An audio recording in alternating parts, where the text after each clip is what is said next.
السلام علیکم جی، کیا حال چال ہے؟ امید ہے میری تمام بہنیں ٹھیک ہوں گی۔ آج میں جو ناول پڑھنے جا رہی ہوں اس کا نام ہے خزاں کے باد۔ چلے جی میں پڑھنا سٹارٹ کرتی ہوں۔ پگڈنڈی پر گرے زرد پتے خاموشی اور اداسی میں لپٹے دور تک بچھے تھے۔ چھوٹے چھوٹے قدم اٹھاتے ہوئے فاروق ہمدانی کو یوں محسوس ہو رہا تھا جیسے یہ اس کے دل کی شاہراہ ہو اور اس پر سعدیہ خان کی یادوں کے خشک پتے دور تک بکھرے تھے۔ کبھی یہ پتے سبز تھے، تازگی سے بھرپور، خاموش محبت کی انوکھی الوہی سی چمک اور مہک ان میں موجود تھی۔ پھر رکش وقت پر سوار کتنے ہی موسم یہاں سے گزرے، محبت کی مہک تو وہی رہی مگر بس وہ یادوں کی تازگی اور نرمی زردی میں بدل گئی۔ یہاں سے وہاں یہ خشک پتے سفر کرتے رہے، بالکل فاروق ہمدانی کی طرح۔ آج چھٹی کا دن تھا، اپنے سب کام سمیٹ کر وہ سر شام اپنے گھر سے نکل پڑے تھے۔ درختوں، پودوں اور پھولوں کے درمیان وقت گزارنا اور فطرت سے ہم کلام ہونا ان کا مشغلہ نہیں، شوق بھی نہیں، جنون تھا۔ سعدیہ کو بھی یہی جنون تھا۔ انہوں نے کئی بار اس کی گفتگو میں اس جنون کی جھلک محسوس کی تھی۔ وہ درختوں کی، پھولوں کی، بادلوں کی اور تتلیوں کی باتیں کرتی تو اس کے چہرے پہ ویسے ہی نرمی اور خوبصورت رنگوں کی دھنک بکھر جاتی تھی۔ فاروق کو یاد آیا تھا کہ ایک بار باتوں باتوں میں اس نے کہا تھا کہ اسے خزاں کا موسم پسند ہے۔ خزاں، تمہیں ٹنڈ میں درخت، خالی شاخیں اور پیلے سوکھے پتے پسند ہیں؟ ان کے گروپ کی فائدہ عادت کے مطابق زور سے چیخی تھی۔ خزاں، صرف اس ایک منظر کا موسم تھوڑی ہے جو تم بیان کر رہی ہو، یہ تو امید کا، امکانات کا موسم ہے۔ یہ زرد پتے دراصل موسم گل کی آمد کے نقیب ہیں۔ یہ پت جھڑ، یہ اداسی، تنہائی، در حقیقت اشجار کی زیب و زینت کی تیاریاں ہیں۔ وہ مسکراتے ہوئے دھیمے دھیمے بولتی، سیدھی مخاطب کے دل میں اترتی چلی جاتی تھی۔ فاروق ہمدانی کے قدم راستے میں بکھرے پتوں پر اور دل کے قدم ماضی کی شاہراہوں پر پڑ رہے تھے۔ انہیں وہ پیاری سی کامنی سے سلجھی ہوئی لڑکی بہت اچھی لگنے لگی تھی، جس کی آنکھوں میں کبھی کبھی انہیں وہ خوبصورت رنگ نظر آتے جو ان کی اپنی آنکھوں اور دل میں تھے۔ وہ دل ہی دل میں ہنس پڑتے۔ محبت میں انسان کو یہ وہم ضرور ہو جاتا ہے کہ فریق ثانی بھی اس کی محبت میں مبتلا ہے۔ یہ قول زوار احمد کا تھا، ان کے گروپ کا سب سے چلبلا مگر ذہین طالب علم۔ اس کے اس فلسفے پر فاروق اکثر سوچنے پر مجبور ہو جاتے کہ سعدیہ کے چہرے اور آنکھوں میں نظر آنے والے رنگ واقعی ایک حقیقت ہے یا محض ان کا گمان۔ اسی ہچکچاہٹ اور تذبذب میں دن گزرے کہ اظہار کی ہمت کرتے کرتے جدائی کے دن آ پہنچے۔ اور میں بھی ان دنوں میں کتنا بے وقوف ہوا کرتا تھا، دل کی بات کہنے میں بھلا کیا حرج تھا؟ پذیرائی ملتی یا نہ ملتی وہ میرا نصیب ہوتا، مگر آج اتنے سالوں تک یہ خلش تو ساتھ ساتھ نہ ہوتی۔ اس کومل سی لڑکی کو بتا ہی دیتا میں اسے کتنا پسند کرتا ہوں۔ دونوں ہاتھ بینڈ کی جیبوں میں گھسائے وہ اس راستے پر چلتے جا رہے تھے اور سوچے چلے جا رہے تھے۔ ان کے ہمراہ، ان کے ہمساز اور ان کے ہم قدم وہ خزاں رسیدہ برگ تھے جو پاؤں تلے اگر چڑچڑانے پر احتجاجی صدا بلند کرتے اور خاموشی سہ جاتے۔ شاید وہ مقدر، میرے مقدر میں یہی تھا، یہ اداسی، یہ خاموشی، یہ تنہائی، وہ بے بسی سے مسکرائے۔ زرد پتوں سے بھرے رستے ہیں اور ان رستوں پر دور تک تنہائی ہے۔ وہ طویل راستہ ایک موڑ پر ختم ہوا اور موڑ موڑتے وہ سامنے کا منظر دیکھ کر مبہوت رہ گئے۔ پچھلے چند سالوں سے وہ یہ مسحور کن منظر ہر ستمبر اکتوبر کے مہینوں میں دیکھتے تھے۔ اتنے حسین رنگوں میں ڈوبی خزاں کے آگے خوش رنگ تر و تازہ بہار بھی چند لمحوں کے لیے ماند پڑ جاتی تھی۔ یہاں اشجار پر پتوں نے مختلف رنگوں کی اوڑھنیاں اوڑھ رکھی تھیں، کوئی زرد، کوئی نسواری، کوئی نابی، کوئی قرمزی تو کوئی نارنجی رنگ پہنے۔ پت جھڑ کے موسم کو بھی ایک رعنائی اور دلکشی عطا کر رہے تھے۔ فاروق وہیں ایک پتھر پر ٹک گئے۔ ان کی نظروں کے سامنے نیلکش شفاف پانی کی وہ جھیل تھی جس کا پانی منجمد ہوتا جا رہا تھا، جس کے کنارے تانبے کے رنگ کے پتوں نے ایک خاک سی دہکائی ہوئی تھی۔ وہ اس طلسم میں گرفتار گھنٹوں وہیں بیٹھے رہتے۔ جب خزاں اتنی خوبصورت ہے تو بہار کیسی ہوگی؟ وہ اس سیاہ بستہ جھیل اور اس کے کنارے پت جھڑ کے رنگوں کی بہار دیکھ کر سوچتے، پھر وہ غور سے ان جھاڑیوں اور درختوں کو دیکھنے لگے۔ مختلف رنگوں کے پیراہن تبدیل کر کے یہ پتے درختوں کو وہ ہاتھ سے ہاتھ چھڑا کر بے سمت کہیں نکل پڑیں گے۔ ہوا اپنے دامن میں انہیں سمیٹے کسی انجان سفر پر لے جائے گی میری طرح، میں بھی تو یوں ہی اجاڑ راستوں اور خاموش تنہائیوں کے ساتھ بھٹک رہا ہوں۔ وہ آج پھر خود ترسی اور خود فراموشی میں مبتلا ہو رہے تھے۔ واپسی کا سفر بہت اداس اور تھکا دینے والا تھا۔ گھر جا کر انہوں نے اپنے لیے کافی بنائی اور گھونٹ گھونٹ پینے لگے۔ آج دل کا درد کچھ سوا تھا۔ آج سعدیہ کی یاد بہت آ رہی تھی۔ وہ اسی ملک کسی شہر میں ہے جن ہواؤں میں وہ سانس لیتی ہے، میں بھی انہی میں لیتا ہوں۔ جس نیلگے فلک تلے وہ روز و شب گزار رہی ہے، میں بھی اسی مہربان سائے میں ہوں۔ پھر کیا بات ہے کہ ہواؤں نے نہ اس کی خوشبو مجھ تک پہنچائی، نہ میری خوشبو اس تک۔ کون جانے وہ کہاں کس حال میں ہوگی، یقیناً اپنے شوہر اور بچوں کے ساتھ ایک خوش اور رما بھرپور زندگی گزار رہی ہوگی۔ اپنا ایک کلاس فیلو محض ایک نام کی صورت یاد ہو تو اور بس۔ عمر کے کسی موڑ پر اگر ملاقات ہو بھی گئی تو میرے پاس کہنے کے لیے چاہے بہت کچھ ہو، مگر اس سے یہ سب سننے کا اختیار اور فرصت کہاں ہوگی۔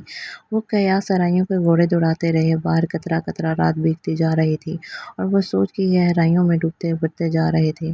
زندگی کتنی عجیب ہے، یا شاید ہم انسان ہی عجیب ہوتے ہیں، محبت اور یاد کے ڈور سے خود کو باندھ لیتے ہیں۔ اس کی قید میں رہیں تو بے چین بے قرار، مگر قید سے رہائی بھی گوارا نہیں۔ وہ بے بسی سے مسکرا دیے۔ بہنوں اور بھابھیوں نے کیسی کیسی لڑکیاں نہ دکھائیں، اعلیٰ تعلیم یافتہ بھی، سادہ گھریلو بھی، بہت خوبصورت، شوخ و چنچل بھی، اور سیدھی سادی قبول صورت بھی۔ کسی کو تو پسند کر لو، شادی کے لیے یوں اکیلے کیسے اور کب تک زندگی گزارو گے؟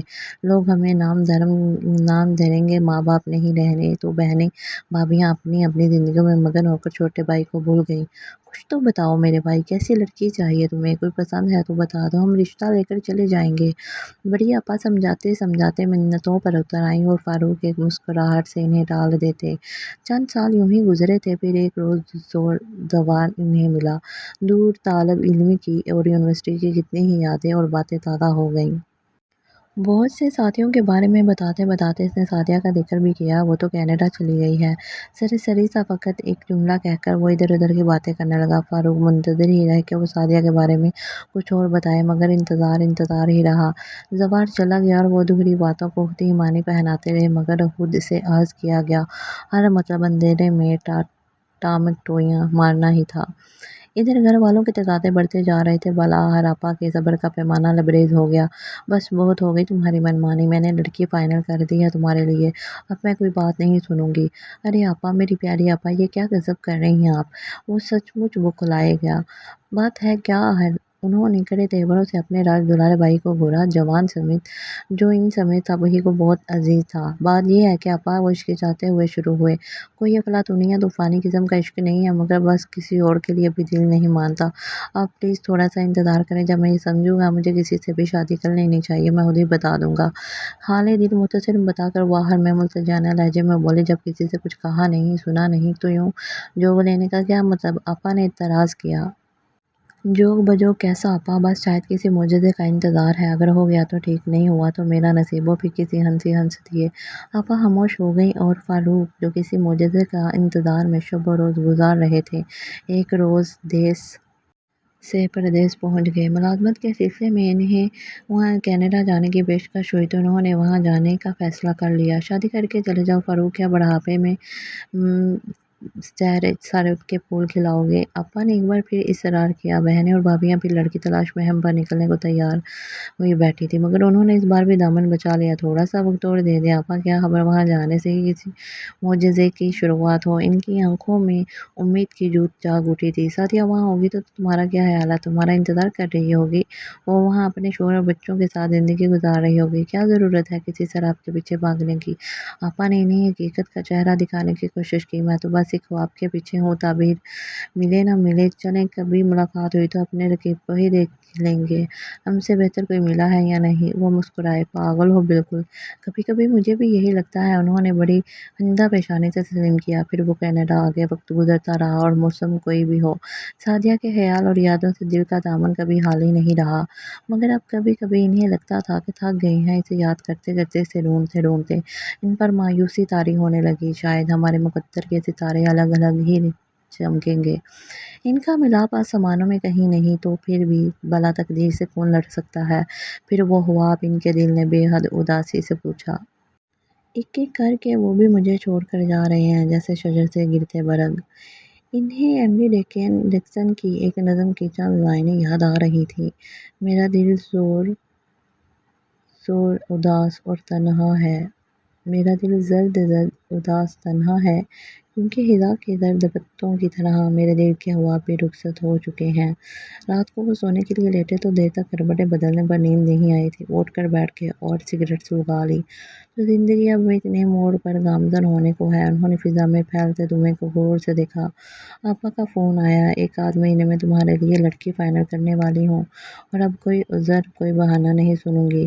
ان کی دم کی فیصلے میں بڑا مان اور محبت تھی، وہ بے بس ہو گئے۔ ویسے بھی ان کے اختیار میں تھا ہی کیا؟ شاید آپا ٹھیک ہی کہتی ہیں، ایک شراب نما خواب کے پیچھے بھاگنا کب تک؟ انہوں نے سگریٹ کو ایشٹرے میں مسلا۔ فاروق حمدانی نے اپنے خوابوں کے سفر کا واپسی کا قصد کر لیا تھا تو اچانک ایک روز وہ گروسری اسٹور میں نظر آئی۔ شاید یہ میرا وہم ہے یا تصور۔ فاروق نے آنکھیں جھپک کر اس کی طرف دیکھا جہاں وہ شیلف کے ساتھ کھڑی تھی۔ گزرے 12 سالوں کے سارے موسم اسے بس چھو کر گزر گئے تھے، کسی خاص تغیر اور تبدیلی کے بغیر۔ وہ اب بھی ویسی ہی موہنی اور دلکش تھی جیسی یونیورسٹی کے دنوں میں ہوا کرتی تھی۔ اسے دیکھتے دیکھتے فاروق بے اختیار اسی طرف بڑھ گئے۔ سعدیہ خان اس کے سامنے کھڑی ہو کر فاروق نے بے حد یقین سے اسے مخاطب کیا۔ وہ چونک کر پڑی۔ چند لمحے وہ خاموشی سے فاروق کو دیکھے چلی گئی، پھر یکایک مسکرا دی۔ فاروق حمدانی، پہچان لیا؟ فاروق کو ایک ناقابل بیان مسرت نے آن گھیرا۔ آپ نے بھی تو مجھے پہچان لیا اتنے سالوں بعد؟ سعدیہ کی مسکراہٹ آج بھی ویسی ہی مدھر تھی۔ میں کیسے نہ پہچانتا، میں تو… فاروق کچھ بولتے بولتے یکدم سنبھل گئے۔ اکیلی آئی ہو؟ انہوں نے ادھر ادھر دیکھا۔ ہاں، کچھ ضروری چیزیں لینی تھی، اس لیے میں اکیلی ہی آ گئی۔ وہ شیلف سے کچھ سامان ٹرالی میں ڈالنے لگی۔ اتنے سالوں بعد یوں ملاقات، کیسا حیرت انگیز اتفاق ہے نا؟ سعدیہ کے ساتھ ساتھ چلتے انہوں نے یوں ہی کہا۔ معجزے اسی دنیا میں ہوا کرتے ہیں۔ سعدیہ کا جواب مختصر تھا مگر معنی خیز۔ فاروق کچھ ٹھٹک سے گئے۔ اور کچھ بتائیے اپنے بارے میں، گزرے 12 سالوں کی کیا کہانی رہی؟ فاروق نے بے تابی چھپانے کی کوشش کرتے ہوئے سرسری سے انداز میں کہا۔ 12 سالوں کی کہانی 12 منٹوں میں کیسے سنائی جا سکتی ہے؟ وہ مسکرائی۔ آپ بتائیے اپنے بارے میں۔ سعدیہ نے بھی یہی سوال کر دیا۔ 4 سال ہو گئے ہیں یہاں آئے ہوئے، باقی وہی صبح و شام کے چکر ہیں۔ روزگار کے کولہوں میں پس کر زندگی تمام ہو رہی ہے۔ فاروق نے دریا کو کوزے میں بند کر دیا۔ اگر تمہیں دیر نہ ہو رہی ہو تو ایک کافی کے بارے میں کیا خیال ہے؟ چلیں۔ چند لمحے سوچنے کے بعد سعدیہ نے حامی بھر لی۔ سامان گاڑی میں رکھ کر دونوں سامنے ہی واقع ایک کافی شاپ میں جا بیٹھے۔ دونوں کی گفتگو کا موضوع یونیورسٹی کے بیتے خوبصورت دن تھے اور پیارے دوست احباب اور ساتھی۔ سعدیہ سب کے بارے میں پوچھ رہی تھی اور فاروق اپنی یادداشت کھنگال کھنگال کر دستیاب معلومات فراہم کر رہے تھے۔ آپ کے گھر والے تو پریشان نہیں ہوں گے؟ بہت دیر ہو گئی نا؟ فاروق نے اچانک گھڑی دیکھی۔ میرے گھر والے؟ نہیں، وہ کبھی پریشان نہیں ہوں گے۔ سعدیہ نے بے حد اطمینان سے جواب دیا۔ اور آپ کے گھر والے؟ گھر میں کوئی ہوگا تو پریشان ہوگا نا؟ فی الحال تو میں اکیلا ہوں۔ فاروق مسکرائے۔ آپ کی مسز اور بچے؟ سعدیہ نے جھجکتے ہوئے ان کی طرف دیکھا۔ ابھی تو میری مسز دریافت نہیں ہوئی، لہٰذا… فاروق نے جملہ ادھورا چھوڑا۔ کیا مطلب؟ آپ نے شادی نہیں کی ابھی تک؟ سعدیہ نے چونک کر فاروق کو دیکھا۔ فاروق نے نفی میں سر ہلایا۔ سعدیہ کی حیرت سے لطف اندوز ہوتے ہوتے بولے۔ تم ملوانا کسی روز اپنے شوہر سے۔ اگر میری ملاقات ہو گئی ان سے تو آپ کو بھی ضرور ملواؤں گی۔ سعدیہ نے بے ساختہ امڑ آنے والی مسکراہٹ کو لبوں میں دبایا۔ کیا مطلب؟ تمہاری شادی؟ میں یہاں بھائی بھابھی کے ساتھ رہتی ہوں، 7 سال ہو گئے ہیں ہمیں یہاں آئے ہوئے۔ سعدیہ نے ایک گہری سانس لی۔ دونوں کے درمیان خاموشی کا ایک طویل وقفہ آیا۔ اگر برا نہ مانے تو ایک ذاتی سوال کر لوں؟ خاموشی توڑنے میں سعدیہ نے ہی پہل کی۔ مجھے خوشی ہوگی۔ فاروق کے لبوں کو مسکراہٹ نے چھوا۔ آپ نے ابھی تک شادی کیوں نہیں کی؟ ایک لڑکی تھی جو دل میں بس گئی تھی، اس کے بعد دل کو کوئی اور جچا ہی نہیں۔ فاروق حمدانی ذرا سنجیدہ ہو گئے۔ پھر وہ لڑکی ملی؟ سعدیہ کا سوال بے اختیاری اور اندازی اضطراری تھا۔ ملی تو ہے مگر یہ ملاپ بھی ادھورا ہے۔ فاروق نے بے حد جرات کا مظاہرہ کیا۔ اگر اب نہیں تو پھر شاید کبھی نہیں۔ انہوں نے بے اختیار پہلو بدلا۔ اور اگر یہی سوال میں پوچھوں تو؟ فاروق نے سوالیہ نظروں سے اسے دیکھا۔ میری شادی؟ میں شادی کیسے کر لیتی؟ جس کی آنکھوں میں کبھی اپنی تصویر نظر آئی تھی، اس نے نہ اظہار کیا نہ پرپوز۔ سعدیہ کا جواب ان کی توقع کے بالکل خلاف تھا۔ وہ شاکڈ رہ گئے۔ کچھ دیر تک تو ان کے منہ سے ایک بھی لفظ نہیں نکلا۔ بابا کے انتقال کے بعد امی کی خواہش تھی کہ اپنی زندگی میں میرا گھر بستا ہوا دیکھ لیں، مگر جانے کیا بات تھی یا نصیب کا پھیر کہ کئی جگہوں پر بات بنتے بنتے بگڑ جاتی۔ پھر امی بھی اس دنیا سے رخصت ہو گئیں۔ میرے لیے پھر دنیا میں جیسے کچھ بچا ہی نہیں۔ بھائی بھابھی کینیڈا شفٹ ہو رہے تھے تو مجھے بھی ساتھ لے آئے۔ بیچارے دونوں میرے لیے کوشش کرتے رہتے ہیں مگر ابھی تک ان کی یہ خواہش پوری نہیں ہوئی۔ وہ ہولے ہولے مزید بتا رہی تھی، آؤ میں تمہیں گھر چھوڑ دوں۔ کافی کے پیسے ادا کر کے وہ کھڑے ہوئے۔ میں تو واک کرتے کرتے آ گئی تھی۔ 15-20 منٹ کا راستہ ہے۔ پیدل سفر کا بھی اپنا ہی مزہ ہے۔ راستوں سے شناسائی کا احساس گہرا ہوتا جاتا ہے۔ تم آج بھی ورڈزورتھ کی دیوانی ہو؟ فاروق ہنس پڑے۔ میں آج بھی فطرت اور رنگینیوں کی دیوانی ہوں۔ چلتے چلتے سعدیہ نے راہ میں استادہ ان خاموش اور تنہا درختوں کو دیکھا جو اپنے زرد پتوں سے ہاتھ چھڑاتے ہوئے بیک وقت خوش بھی تھے اور اداس بھی۔ اداسی اپنی شاخوں کو تنہا چھوڑ جانے والے پتوں کے لیے تھی اور خوشی اس بات کی تھی کہ انہی زرد پتوں میں بہار کے رنگ اور خوشبو کی آمد چھپی تھی۔ اب ان ٹنڈ ٹنڈ شاخوں پر نئے پھول کھلیں گے، تر و تازہ برگ و بار سے شاخوں کی یہ خالی باہیں سج جائیں گی۔ پتجھڑ اب رخصتی کی تیاریوں میں مصروف ہے کہ سامنے بہار کھڑی مسکرا رہی ہے۔ سعدیہ کی ہمراہی میں قدم بڑھاتے بڑھاتے فاروق کچھ سوچ کر مسکرا دیے۔ اندر آئیے نا، بھابھی آپ سے مل کر بہت خوش ہوں گی۔ دیارے غیر میں کوئی اپنا مل جائے تو مجھ سے زیادہ تو وہ خوش ہوتی ہیں۔ گھر پہنچ کر سعدیہ نے اصرار کیا، بھابھی ان سے مل کر وہ بھابھی سے مل کر واقعی بہت خوش ہوئے تھے۔ بھیا کسی کام سے گئے ہوئے تھے، ان کی واپسی 3-4 گھنٹے سے پہلے متوقع نہیں تھی۔ بہت ہی اچھی خاطرداری کا ذائقہ لبوں پر، اپنائیت کا احساس دل میں لیے وہ وہاں سے نکلے تو بہت خوش تھے۔ اور کیوں نہ ہوتے، برسوں کے انتظار کے بعد بالاحر وہ معجزہ ہو ہی گیا تھا جس کی وہ آس لگائے بیٹھے تھے۔ وہ یہاں سے جا رہے تھے مگر دوبارہ آنے کے لیے اور سعدیہ کو اپنی زندگی میں شامل کرنے کے لیے کہ ہجر کی خزاں میں ملن کی جس بہار کی امید تھی وہ بہار آنے کو تھی۔ پتجھڑ نے اپنے پنکھ سمیٹنے شروع کر دیے تھے کہ بہار اس کی جگہ لینے کی منتظر تھی۔ تو پیاری مائی یوٹیوب فیملی، امید ہے آپ کو میرا ناول ضرور پسند آیا ہوگا۔ پلیز میرے چینل کو لائک کیجیے، سبسکرائب کیجیے، شکریہ، اور بیل آئیکن کا بٹن دبانا مت بھولیے۔